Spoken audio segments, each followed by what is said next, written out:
Human chronicles remember Ronan Vale as the Beast King, a name whispered by southern mothers to frighten children, a monster who devoured the noble brides sent north to buy peace with his kingdom. They tell of a fortress built from black stone and older cruelty, of a throne room where screaming was common and mercy was not. What the chronicles never recorded was a single winter night in a forest called Bloodwood, where a scarred woman was left to freeze in the snow, and every wolf that found her lowered its head instead of its teeth. This is the part they left out. At Iron Oak Keep, in the cold light of a northern morning, Alara Ashbourne knelt beside a hearth that was not hers to warm herself at, arranging chairs for nobles who would not remember her name. She wore a dark veil pinned close over the left side of her face, the way she had worn it for 14 years, since a claw had opened her skin from temple to collarbone, on a night she rarely allowed herself to remember in full. Lady Beatrice found her there and did not lower her voice. "Must you drag that face through the hall before our guests arrive?" she said. "Go to the kitchens. Some things belong out of sight." Rosalind, passing behind her mother in blue silk, added her own small cruelty, the kind she had been taught to think of as simply true. "She frightens the children anyway." Alara said nothing. She had learned long ago that silence cost her less than defense. She withdrew to the kitchens as ordered, but her eyes did not stop working on the way there. She noted the thin state of the grain stores. She noted 2 household guards who had not been paid their wages in a full season. She noted the cost of the wine being poured for guests who would forget the vintage by morning, while the roof above the servants' hall went unrepaired. She said nothing about any of it, but she remembered all of it, the way she remembered everything, because remembering was the only power a discarded daughter was permitted to keep. The royal messenger arrived 3 days later, his horse lathered from hard riding, his seal marked with the crest of King Alaric of Eldoria. Duke Cedric read the decree beside the fire, his face unreadable, and when he finished he set it down and said only one sentence.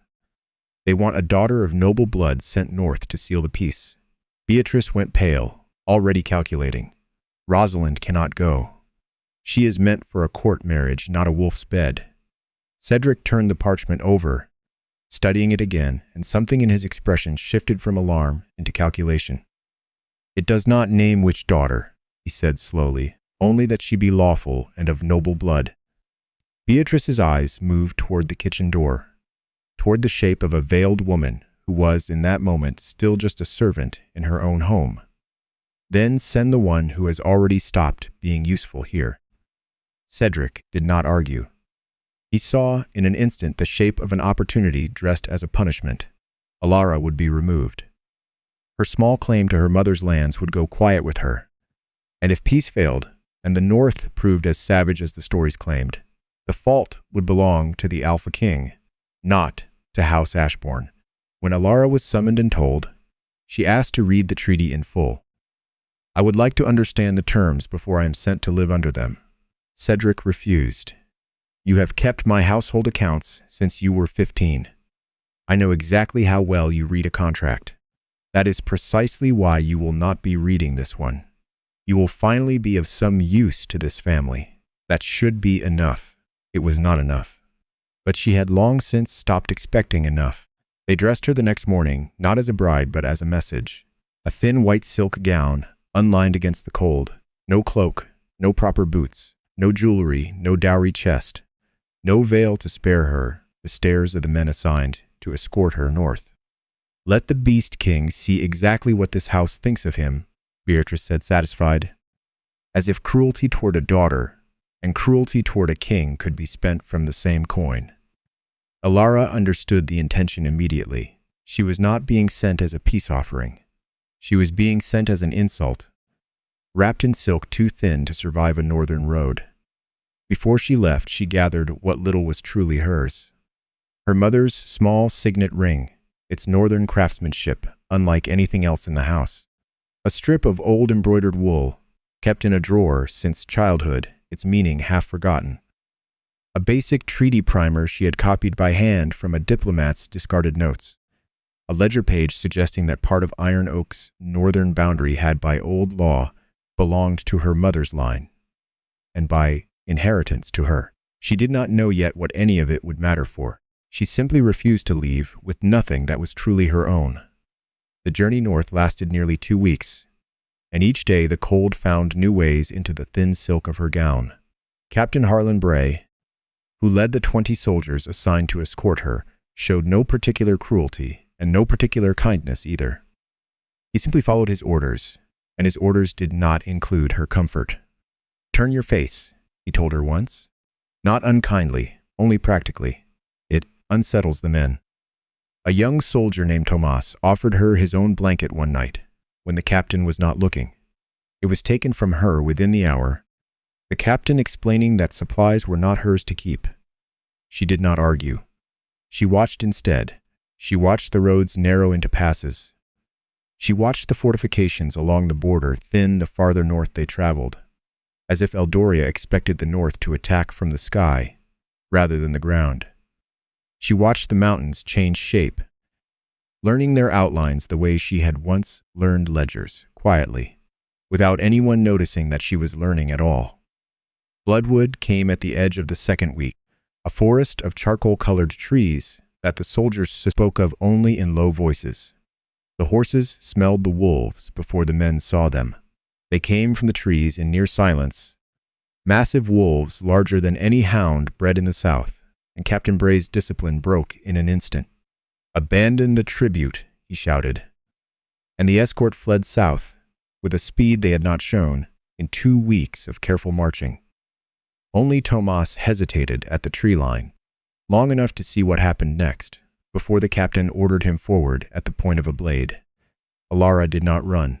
There was nowhere to run to, and something in her refused to spend her last moments in useless panic. She went instead to the carriage horse, still tangled in its traces, favoring a leg it had twisted in the scramble. She worked the strap loose with hands numb from cold, murmuring to the animal in a voice steadier than she felt.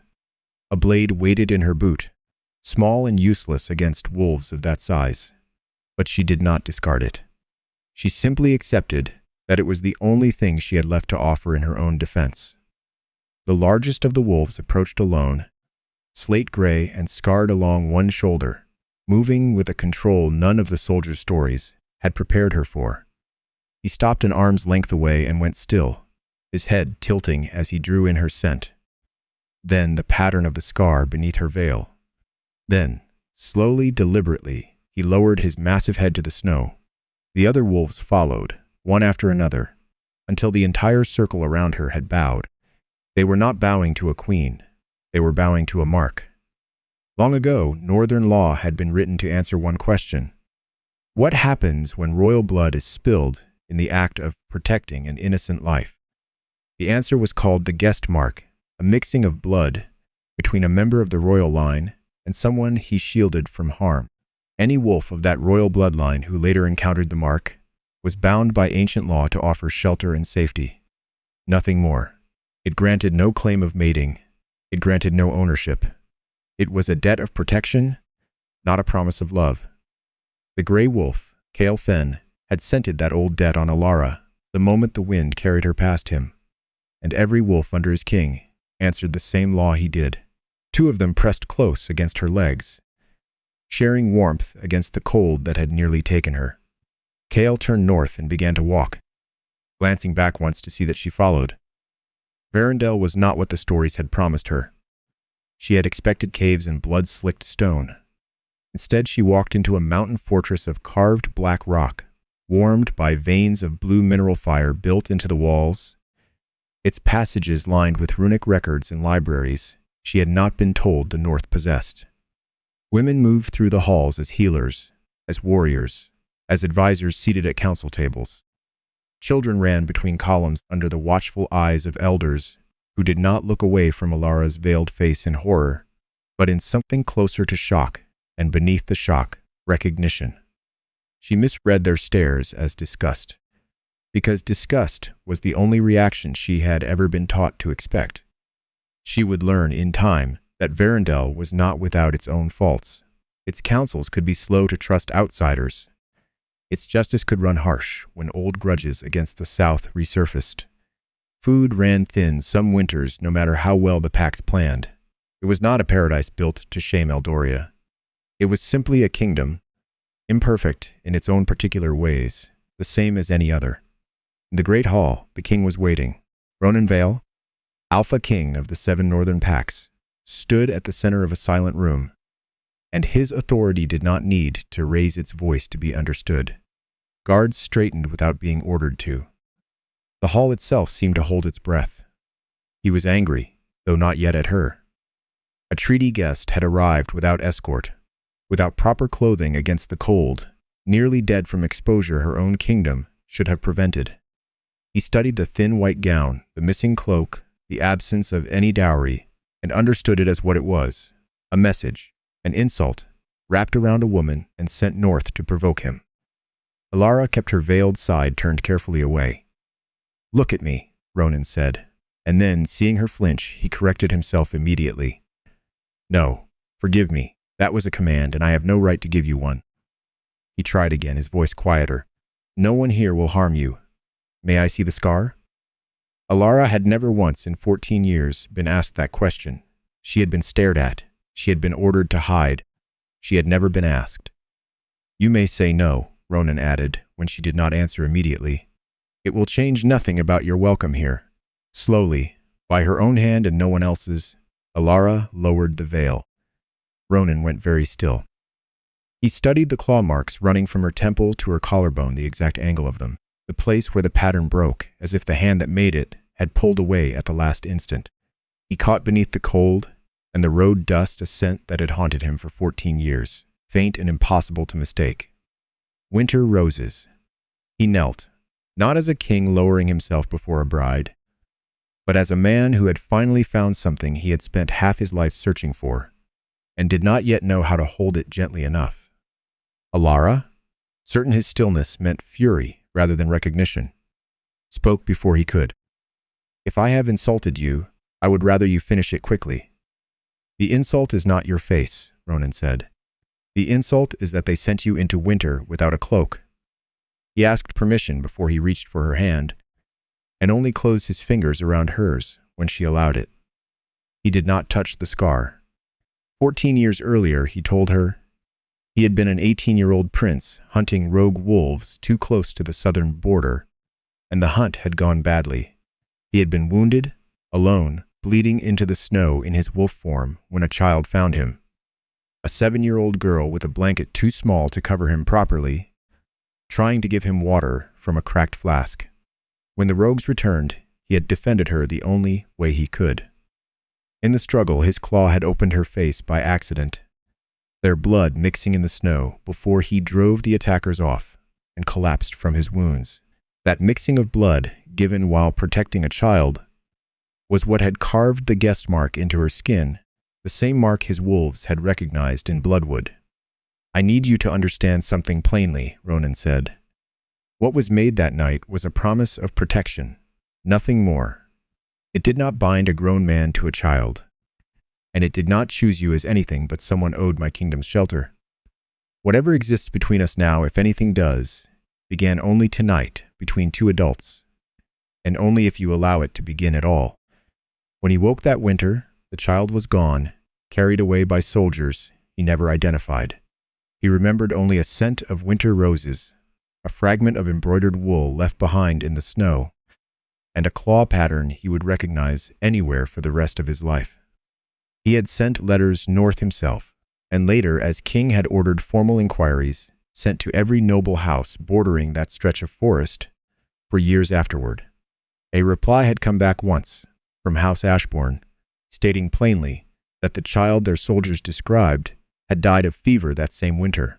He had grieved her and stopped searching. He would later learn that reply had never come from Cedric's hand at all, but from Beatrice's, forged and sealed before it ever reached her husband's desk. Alara, listening, felt something in her chest that had been braced for years finally loosen slightly. "And if I refuse whatever this could become," Alara asked, "what happens to me?" "You remain under guest right," Ronan said. "You may return south if you wish it." You may stay here without accepting anything more than shelter. You may refuse me outright, and nothing here will punish you for it." It was the first time in Alara's adult life that a door had been opened for her without a cost attached to walking through it. The cold and the shock of the day finally caught her, and she collapsed before she could answer him further. Ronan caught her before she struck the stone floor and carried her to a healer's chamber himself, refusing to leave until Marafen assured him she would wake. No ring was placed on her hand while she slept. No crown was set upon her head. Ronan did not declare her his queen to the waiting court. He did, in that same hour, give one order without asking her first. He closed the northern passes, intending to hold the border shut, until he understood exactly how his treaty guest had nearly died in his own kingdom's forest. When Alara woke and learned of it, she did not thank him for it. "You closed the roads to protect me," she said, "and in doing it, you took away the one thing you promised I would still have, the ability to leave." Ronan was silent for a long moment. "You are right," he said finally. "I will reopen them within the hour. Protection that becomes a cage is not protection at all. I will not make that mistake with you again." He kept his word before the sun set. Mara addressed her not as a prize or a bride, but plainly. "Lady Alara, you are safe. Nothing has been decided about you without your knowledge, and nothing will be." Ronan brought her the complete treaty himself, along with a report on her abandoned escort. Reading the full document, Alara discovered what her father had never told her. Marriage had never been mandatory. Her return home had been guaranteed under guest right from the beginning. The threat of danger she had been dressed for, the thin silk meant to provoke a monster, had never matched the actual terms of the peace at all. Her father had sent her north expecting either her death or her permanent disappearance, and either outcome would have suited his purposes equally well. Days later, a diplomat arrived from Eldoria, Lord Garrick Montrose, his manner polished and his questions pointed. "Has the tribute been consumed?" he asked one of the guards without lowering his voice. "Or does the border still hold?" The question told Ronan everything about what the human court had expected to happen to her. His anger, when he heard it repeated to him, was immediate and total. "Bring me Montrose," he said. "I will show him exactly what happens to those who send children north to die." Alara stopped him with a single sentence. "If you kill him without proof, you become exactly the monster their stories already claim you are." Ronan turned to her, and for the first time, the court around them saw him actually listen to someone rather than simply command them. "My father would call your grief for me a lie," Alara continued, "and use my death to justify the very war this treaty was meant to end. Let me use the evidence instead. Let me use the law." She laid it out for him with the same quiet precision she had once used to note unpaid guards and thinning grain stores in a hall no one thought she was watching. She was the lawful eldest daughter named by the treaty's wording. The abandonment of her escort violated the guest safety provisions written into the agreement. Taken together, it was not simply cruelty. It was bad faith execution of a peace treaty. "Hear my counsel before you choose war," she said. "If I truly have a choice in anything here, let this be it." Ronan agreed. When Garrick Montrose was finally received in the great hall, Alara stood beside the throne in a gown of deep midnight blue, a proper cloak at her shoulders, her mother's signet on her hand, and no veil at all. Her scar was visible to the entire hall, revealed by her own choice and no one else's. Garrick's confidence faltered visibly. "This substitution is invalid," he said. "The treaty required a suitable representative." "The treaty required a lawful daughter of House Ashbourne," Alara answered. "I am the eldest. I meet every term written." "She is damaged," Garrick said, grasping for footing. "Unfit to represent a noble house." "If my family intended my face as an insult to this court," Alara said, her voice steady in a way it had never been allowed to be at home, "then that is their confession, not my shame." Ronan spoke only once she had finished, his support arriving after her defense rather than in place of it. "Lady Alara is the treaty's rightful representative," he announced. "She remains under crown protection. Courtship has been offered and nothing more. No mating will be forced upon her." House Ashbourne's conduct in this matter is now under formal investigation. In the weeks that followed, Alara did not disappear into ceremony. She attended the Northern Council, learning pack law, trade routes, and the pressures of feeding 7 packs through a hard winter. When the council debated raiding a human grain caravan crossing, disputed land, old habit, and older grudges, pulling votes toward violence, Alara asked to be heard. "A raid buys you 1 caravan and a decade of retaliation," she said. "A toll agreement on the same route buys you grain every season without losing a single soldier to it." She showed them the trade numbers from memory, numbers she had once memorized, keeping a household ledger no one thought mattered. The council tried her toll agreement instead of the raid. By the following month, more grain had crossed into Verendel than any raid in the last decade had ever taken. Ronan watched her work and found himself admiring the mind behind the scar as much as the woman who carried it. Their courtship grew slowly, through shared walks along the fortress walls, through honest conversation rather than performance. He showed her the fragment of embroidered wool he had kept for 14 years. She told him, for the first time aloud, what the eastern tower of her father's house had actually been like. He asked before every touch near the scar, and never once assumed permission, simply because it had been granted before. When the formal courtship ceremony came, it included a public promise of mutual protection, and nothing more. No mating bite, no sexual obligation, no crown placed upon her without her consent. "I will not wage war in your name without asking you first," Ronan promised her. "And I will give you honest counsel," Alara answered, "not obedience." She accepted the role of crown consort and treaty guardian. She did not yet accept the crown itself. The delegation that finally traveled south to Iron Oak Keep was not an invading army. It was a disciplined honor guard, supply wagons carrying grain rather than plunder. Scribes and treaty witnesses riding beside Northern Council members, Cale Finn at its head. Alara rode beside Ronan, visible, unhidden, at the center of the procession rather than sheltered behind it. At Iron Oak Keep, the case against House Ashbourne was laid out in 3 simple parts. First, that Alara had been deliberately endangered. Tomas stood as witness, describing the missing cloak, the taken blanket, and the direct order Captain Bray had given to abandon the tribute. The moment the wolves appeared, an order Captain Bray himself would later face judgment for under Eldorian military law, stripped of his command for violating a royal escort's most basic duty. Second, that the treaty had been executed in bad faith. The complete document proved marriage was never mandatory, and return was always guaranteed. Terms Cedric had deliberately withheld from the daughter he sent north to die. Third, that Alara's maternal inheritance had been stolen. The household accounts and boundary ledgers showed her lands quietly transferred to Rosalind, alongside the forged letter. Beatrice had once sent north claiming a dead child, the very letter that had stopped Ronan's search for 14 years. Cedric claimed he had acted to protect the realm. "You acted to protect the daughter you valued," Alara answered, "and to remove the daughter who could expose you." He reached for the last argument he had, the claim of fatherhood itself. "A title does not survive every betrayal simply because blood remains," Alara said. "Whatever we were to each other ended the day you sent me into winter without a cloak."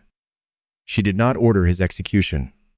He lost his ducal authority, his control of the northern marches, and every claim to the inheritance he had tried to steal, facing a treaty tribunal instead of a headsman's blade. Beatrice, cornered at last, aimed one final insult at the scar she had spent years mocking. Alara did not let Ronan silence her with violence. She answered with the forged letter instead. "You told me the scar made me powerless," she said. "Yet you were frightened enough to write a dead child into a letter, just to make certain no one ever came looking for the living one." Beatrice was formally charged with treaty sabotage, inheritance fraud, and concealment endangering a treaty guest's life, stripped of her title and taken into custody, restrained without harm when her composure finally broke. Rosalind asked, quietly, whether Alara intended to kill her too. "No," Alara said, "but the lands you were given were never truly offered to you honestly either." I don't think you ever asked how they came to you. Rosalind was quiet for a long moment. I told myself not asking wasn't the same as stealing, she said. I think I always knew it wasn't true. It was not forgiveness. It was the first honest thing Rosalind had said in Alara's presence in years, and Alara let it stand as such. Rosalind lost the property and privileges built on Alara's stolen inheritance, but kept her personal belongings and the chance to build a life outside her mother's shadow. Alara had become many things in the north. She had not become Beatrice. Iron Oak Keep was placed under joint treaty administration rather than conquest. Overdue wages were paid. Taxes were reduced for villages damaged by years of underfunded defense. Grain reserves were restored. Servants who had given evidence were protected rather than punished for it. Trade routes opened between human and northern territory for the first time in decades, overseen by a mixed border council Alara herself helped design. Months later, having proven herself through diplomacy, administration, and a fairness that reached far beyond her own family's downfall, the Northern Council formally offered her the crown. Ronan did not place it on her without asking, even then. Do you choose this? He asked simply. I choose the work, Alara answered. The crown may come with it. She accepted the role of queen consort. Not because a king had knelt for her, and not because fate had marked her as a child, but because she had earned it in rooms where no one owed her anything. Snow was falling again the day they returned to Bloodwood, to the place where a carriage had once been abandoned, and a circle of wolves had bowed instead of struck. A young wolf approached Alara cautiously, curious about the mark running from her temple to her collarbone, no longer hidden beneath any veil. Does it still hurt? Ronan asked her. Only when the weather turns, she said. Not when people look at it anymore. She knelt beside the young wolf and said the words she had come, slowly, to believe. A scar is proof that something tried to end your story and failed. Her family had once treated that mark as evidence that she was ruined. Ronan had first recognized it as proof of a promise made in the snow 14 years earlier. But neither of them had the final right to decide what it meant. She had decided that herself. Fate could open a door. Only she would ever decide whether to walk through it. Was Alara right to choose a treaty tribunal over letting Ronan destroy House Ashbourne outright? Tell us in the comments.